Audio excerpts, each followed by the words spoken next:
Trinidad and Tobago have been in a state of decline for the past 8 years under the leadership of Prime Minister Dr. Keith Rowley. The country has experienced a sharp rise in crime, a decline in the economy, and a deterioration of public services. One of the most pressing problems facing Trinidad and Tobago is crime. The country has one of the highest murder rates in the world, and violent crime is on the rise. In 2022, there were over 600 murders in Trinidad and Tobago, a 20% increase from the previous year. The economy has also been struggling under Rowley's leadership. The country's unemployment is at a record high.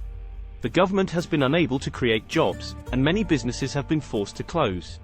Public services have also deteriorated under Rowley's leadership. The education system is in shambles, and the healthcare system is on the brink of collapse. The government has cut funding for these essential services, and many people are struggling to get the care they need.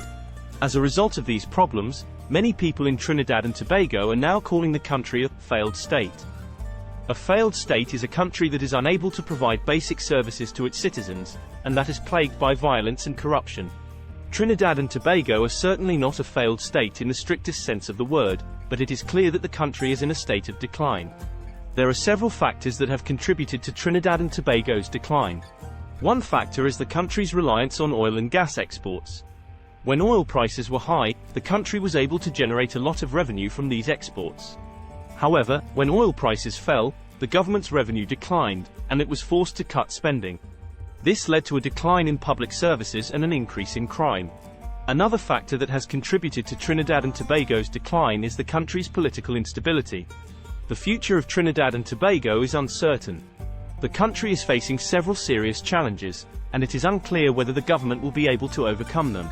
If the government is unable to address these challenges, Trinidad and Tobago could become a failed state in the true sense of the word. To avoid this outcome, the government needs to take urgent action to address the country's problems. The government needs to invest in public services, create jobs, and reduce crime. The government also needs to address the country's political instability. If the government can take these steps, it will be possible to reverse Trinidad and Tobago's decline and to build a brighter future for the country.